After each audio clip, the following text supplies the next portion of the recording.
오늘도 뜨거운 이슈 시원하게 풀어보겠습니다. 킹스맨 김수미 사평론가 나오셨습니다. 안녕하십니까? 네, 반갑습니다. 자, 김남국 민주당 의원 코인 논란이 지금 계속되고 있는데, 자, YTN 단독 보도가 지금 나왔어요. 네. 상임위 활동하는 중에 가상화폐, 코인 투자를 한 정황이 포착이 됐다고 하네요. 네, 상임위 시간 도중에 거래를 한 내역이 있다라고 네. 보도가 됐고, 일단 코인 지갑 하나를 추적을 해서 여기서 나온 거래량을 분석을 했더니 한 1,400건 정도가 됐고, 이렇게 되면 이제 회의를 하는 도중에 국회의원으로서도 투자를 한 거 아니냐, 이렇게 충분히 짐작을 할 수 있는데, 따져보니까 예를 들면 네. 김남국 의원이 상임위 활동 중에 그 한동훈 장관 인사청문회 때 네. 실수를 한 적이 있었죠. 이모, 그렇죠. 이모 씨. 이모 교수인데 예. 그것을 이제 이모 인 줄 알고 이제 실수를 한 적이 있었는데, 그날도 한 30여 차례 거래를 했다라고 하는 건데, 네. 이게 이제 뭐 다른 의도가 없었다 할지라도 보통 국회의원의 회의 중에 이런 투자 활동을 하게 될 경우는 회의 내용을 혹시나 이용을 했을 수도 있거나 이런 것 때문에 이제 의원 윤리상 상임위 시간에는 이런 투자 행위에 대해서 삼가하도록 하는 이런 규정이 또 있긴 합니다. 그런 의미에서 또 논란이 더 가중이 될 수 있을 것으로 보입니다. 뭐 저도 가상화폐 같은 걸 하지를 못해서 잘 네. 알지 못하지만 쉽게 이렇게 열람이 가능합니까? 네. 눌려서 그 바로 볼 수 있고, 어플 눌러서 볼 수 있고. 네, 저도 이걸 깔아본 적은 있거든요. 네. 그 내역이라든지 뭐 현재 시세라든지 이런 아하. 것들은 계속 열람을 할 수 있기 때문에 네. 이게 주의해야 될 게 이제 주식도 마찬가지지만 예. 계속해서 그걸 이제 들여다보고 있는. 주식은 그래도 다행인 게 개장 시간이 있잖아요. 네네. 뭐 몇 시간 딱 되면 마무리하니까. 그렇습니다. 근데 근데 코인은 그렇습니다. 24시간이니까요. 네네. 예. 그래서 거기에 한번 매몰되면 일상생활이라든지 또 본인이 해야 될 본연의 업무라든지 이런 것들에 지장이 있을 수 있다라는 거는 다들 아셔야 될 것 같습니다. 그래서 지금 YTN에서 이제 단독 보도한 것은 상임위나 국회의원 업무 수행 중에도 이렇게 거래 정황이 있었다는 걸 확인했다는 거네요. 네네, 그렇습니다. 알겠습니다. 자, 계속 논란이 될 것 같은데, 천하람 당협위원장 뭐 저희가 2부에서 인터뷰를 하려고 하긴 하는데, 네. 또 장해찬 최고위원도 마찬가지고요. 의원 제명까지 언급을 했더라고요. 네, 더불어민주당이 이중성과 위선의 끝은 대체 어디인가라고 네. 하면서 김남국 의원의 코인 중독이라고 표현했습니다. 그러면서 네. 치료가 필요한 수준으로 보인다라고 굉장히 강한 메시지를 장해찬 최고위원이 냈고요. 네. 이제 김남국 의원이 이재명 대표의 최측근으로 분류가 되기 때문에 이 문제를 이제 민주당의 대국민 사과 및 이재명 대표와 지도부 총사퇴를 촉구한다라고 하는 이런 쪽으로도 더 연결이 돼서 민주당 쪽을 향해서 맹공을 퍼부었습니다. 예, 제명 언급은 장해찬 국민의힘 최고위원이 한 거고요. 천하람 이제 위원장은 이제 관련 발언을 했습니다. 2부에서 천하람 위원장 인터뷰도 한번 들어보도록 하겠습니다. 자, 코인 논란이 확산이 되니까 민주당 차원에서도 대책 마련에 나섰는데, 어제 진상조사단 첫 회의를 가졌어요. 성과가 나왔습니까? 네, 일단 진상조사단은 김병기 수석 사무부총장을 팀장으로 하고 이용우, 홍성국, 김한규 의원이 진상조사단 단원으로서 네. 참여를 해서 어제 처음 회의를 진행을 했고요. 일단 김남국 의원의 당 지도부의 내역 제출을 했다라고 본인이 밝히기도 했고, 투명하게 공개하겠다, 뭐 대중적으로 공개하는 건 아니지만 당 지도부에 공개하겠다고 얘기했기 때문에 네. 이 내역을 좀 살펴볼 예정인데, 내역 분량이 좀 많다고 합니다. 그래서 아하. 살펴보는데 좀 시간이 걸릴 것으로 보입니다. 그럼 첫 회의를 했는데 내부적으로는 이견이 표출되었다면서요. 네, 어디까지 이걸 점검해야 되느냐, 그 부분이 문제네요. 그렇습니다. 범위에 대해서 이견이 표출됐는데 특히 이해 충돌 여부였어요. 그러니까 김남국 의원이 어떤 가상자산 거래를 했느냐, 이 부분은 들여다볼 텐데, 근데 이 거래가 이해 충돌에 해당하느냐, 그러니까 아하. 거래뿐만 아니라 뭐 김남국 의원이 관련 법안을 발의한다든지 가상자산에 관련된 법안 발의를 했지 않습니까? 네. 근데 이것까지 살펴보는 거에 대해서는 내부에 이견이 있다라고 하는 것이 알려져 있습니다. 자, 이견이 있었는데 결국은 가상자산 이용자 보호법, 이거 어제 국회 정무위 통과를 했습니다. 아마 김남국 의원의 코인 논란 때문에 그래도 급하게 통과가 된 것 같습니다. 네, 가상자산 문제를 본격적으로 제도화해야 된다, 예. 이런 지적들이 최근에 또 나오고 있죠. 이것을 의식한 듯이 여야가 합의를 해서 가상자산 관련 법안 19건을 통합 조정한 법안이 통과가 됐는데요. 아하, 예. 이를테면은 가상자산 사업자에게 고객이 가상자산을 예치를 할 때 이제 동일 종목, 동일 수량을 보관을 할 것, 네. 거래 기록의 생성, 보관 의무화, 이런 당연한 것처럼 느껴지는 이런 조항들이 들어가 있고요. 또 미공개 중요 정보 이용 행위라든지 부정거래 행위 등을 불공정 거래 행위로 규정하고 처벌할 수 있는 이런 조항들이 들어가 있습니다. 알겠습니다. 자, 구체적 내용은 다시 한번 다뤄보기로 하고요. 자, 후쿠시마 원전 관련된 얘기입니다. 오염수라는 용어를 처리수로 바꾸자 이 방안을 검토 중이다. 이 보도가 나왔는데 이거 어떤 내용입니까? 네, 처음에 중앙일보가 정부 소식통을 인용해서 보도를 했는데요. 지금 현재 후쿠시마 원전 소위 오염수 처리 비율이 한 30% 정도 됩니다. 네. 이게 더 높아지면 오염수가 아니라 처리수로 바꿔 부르는 게 더 합리적이다. 용어를 처리수로 바꿔 부르자. 네, 그렇게 해서 이제 용어 수정을 검토하고 있다라고 하는 그런 소식이 처음에 흘러나왔었습니다. 근데 지금 문제는 외교부가 이 내용을 부인을 했네요. 네, 이것이 처음에 이제 보도가 될 때는 익명의 소식통 예. 말한 것을 인용한 그 형태로 보도가 됐었는데 공식적으로 이제 문제가 되고 이제 오염수가 아니라 처리수로 바꾸는 것이 네. 이 문제의 본질 이런 것들을 희석시키려고 하는 것이 아니냐 뭐 이런 또 비판이 나오고 있는 상황이었는데 외교부에서 공식적으로 이제 언론에 대해서 얘기를 했습니다. 외교부 대변인 임수석 대변인이 정례 브리핑을 하는 자리에서 정부는 일관되게 일본 후쿠시마 오염수라고 부르고 있다. 아하. 처리수로 변경하는 방안에 대해서는 검토한 바가 없다라고 부인을 했습니다. 자, 용어 수정 관련해서 앞서 국민의힘 우리 바다 지키기 검증 TF 회의에서 나온 의견이라고 전해지긴 하는데요. 이 처리수라는 표현 자체가 우리 표현이 아닌 것 같아요. 일본이 고수하는 표현 아닌가요? 네, 일본에서 이 표현을 오염수가 아니라 처리수로 다른 나라에서도 많이 쓸 수 있도록 네. 그렇게 작업을 해왔었습니다. 그러다 보니까 일본 인근에 있는 우리나라를 포함해서 중국, 러시아, 북한 등에서는 오염수라는 용어를 사용을 해왔지만은 이 나라들을 제외하고 IAEA를 포함해서는 처리수 이런 표현을 많이 써왔는데 근데 이것이 이제 현재로서 처리수라고 써도 되는 것인가 이런 의문이 한편으로는 또 제기가 되고 있고 또 다른 나라들에서 처리수라고 쓰는 사례가 있기는 한데 한편으로 어떤 일이 있었냐면은 일본에서 최근에 일본의 투명성 있는 대응이 다른 나라로부터 환영받았다라고 네. 주장을 했거든요.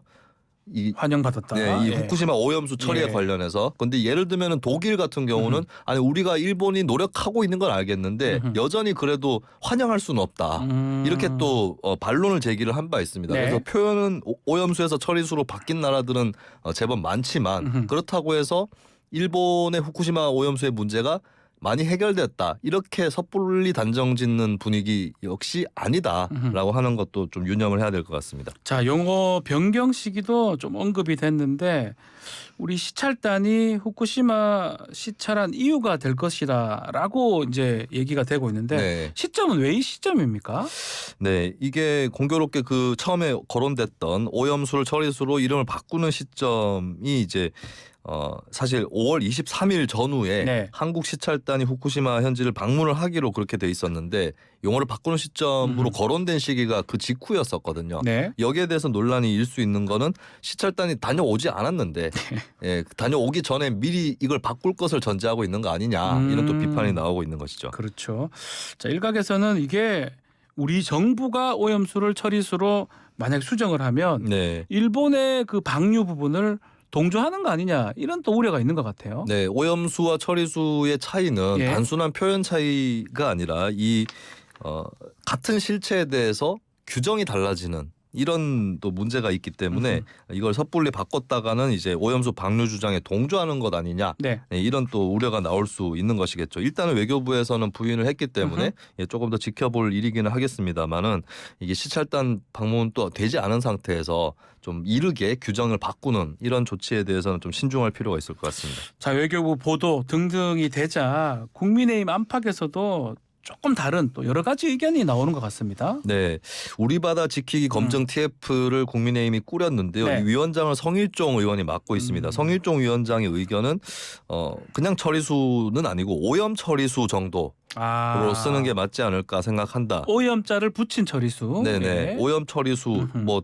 비교적 처리수에 비해서는 좀 중립적인 표현일 수는 있겠는데 어쨌든 처리를 또 하는 것이다라는 네. 거를 한편으로는 강조하는 의미에서 오염 처리수라는 명칭을 제안을 했습니다. 네. 근데 국민의힘 내부에서도 이견이 또 없지는 않은데요. 이준석 전 대표의 경우는 비유를 했어요. 북한에서 날아오는 것을 아무리 발사체로 이름을 바꾸려고 해도 예. 그러니까 문재인 정부 때 이걸 발사체로 했죠. 예, 많이 미상의 발사체. 그렇습니다. 이렇게. 그렇게 많이 불렀는데 그래도 국민들은 그게 미사일이라고 생각을 했다. 그렇기 때문에 이름을 바꾼다고 해도 국민의 생각은 달라지지 않을 거다라고 꼬집는 그런 글을 올리기도 했습니다.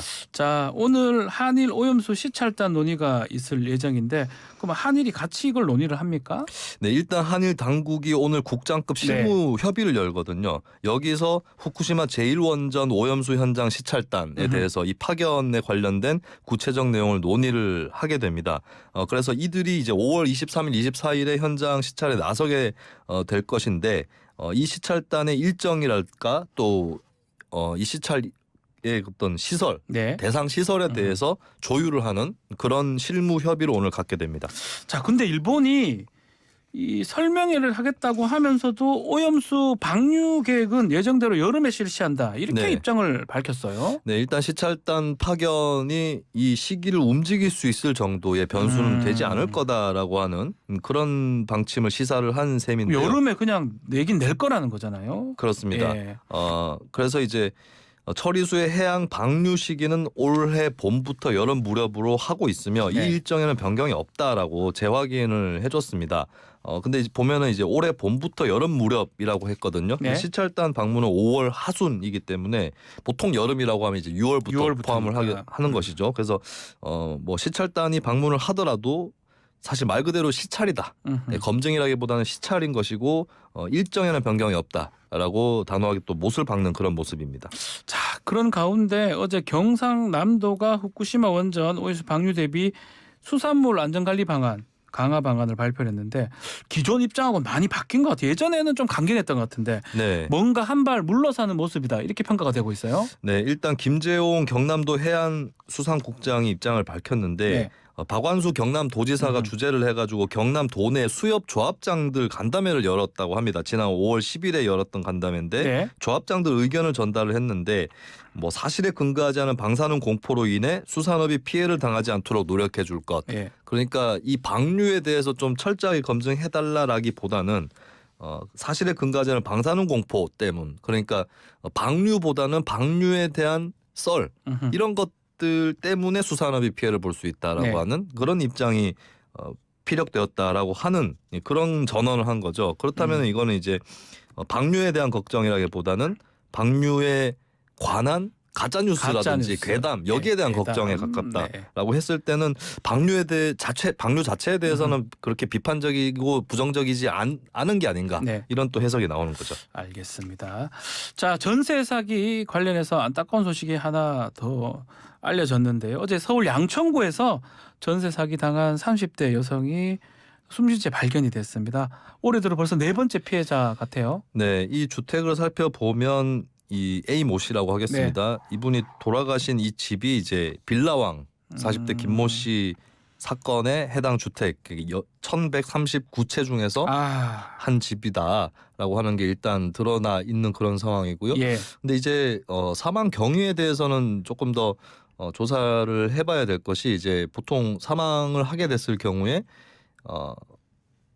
이제 조사를 하게 되는데 네. 이 씨의 몸을 살펴보니까 일부 외상은 있었는데 유서나 자살을 시도한 흔적은 발견되지 않았다. 극단의 선택을 한 흔적은 예, 없다. 뭐 뇌출혈 예. 등의 내적 원인으로 사망된 것으로 추정된다라고 하는 소견이 나오긴 했습니다. 근데 또 그런 건강 이상이라고 할지라도 또 이런 사건의 피해자였다라고 하는 것 또 그것이 영향을 끼쳤을 수 있다라고 하는 점 이 점은 또 간과할 수는 없겠다라고 봅니다. 자, 그 숨진 A 씨 전세 사기 미신고 피해자였다. 이 네. 얘기가 있네요. 신고를 안 했던 사람인가요? 네, 그렇습니다. 일단은 신고자 중에 포함이 돼 있지는 예. 않았었는데 이 부분에 대해서도 뭐 함부로 해석할 수는 없는 것이 신고를 하지 않았다고 해서 피해자가 아닌 건 아니거든요. 네. 여러 사정이 있었을 수도 있는 것이고 또 피해자의 어떤 인정 요건이 안 된다고 스스로 생각을 했을 수도 있는 거기 때문에 근데 어쨌든 그 빌라왕 사건의 당사자라고 하는 것은 확실하다 이렇게 볼 수 있겠습니다. 유서를 일단 남기지 않은 것으로 보이기 때문에 네. 현재로서는 확실하게 사망 경위를 알기는 어려운 그런 상황이긴 합니다. 자, 한편 인천 미추홀에서 전세 사기를 벌인 18명 일당에 대해서 범죄 단체 조직죄가 적용이 됐습니다. 네, 경찰이 범죄단체 단체 조직제를 적용을 한다라는 얘기는 많이 나왔었는데 전세 사기 일당에게 이 죄가 적용이 된 것은 이번이 처음이겠고요. 물론 이제 범죄단체 조직제가 예전에는 소위 얘기한 조폭 이쪽에 주로 적용이 됐는데 점차 이게 좀 넓어지는 그런 추세였습니다. 그리고 이 죄를 적용을 하게 되면 뭐 단순 가담자라든지 이쪽에 대해서도 처벌을 할 수 있게 되고 무엇보다도 이 수익을 환수하는 네. 이 조치가 더 수월해지기 때문에 경찰에서 검토 끝에 결국에 범죄단체 조직제 이것을 적용을 하게 됐습니다.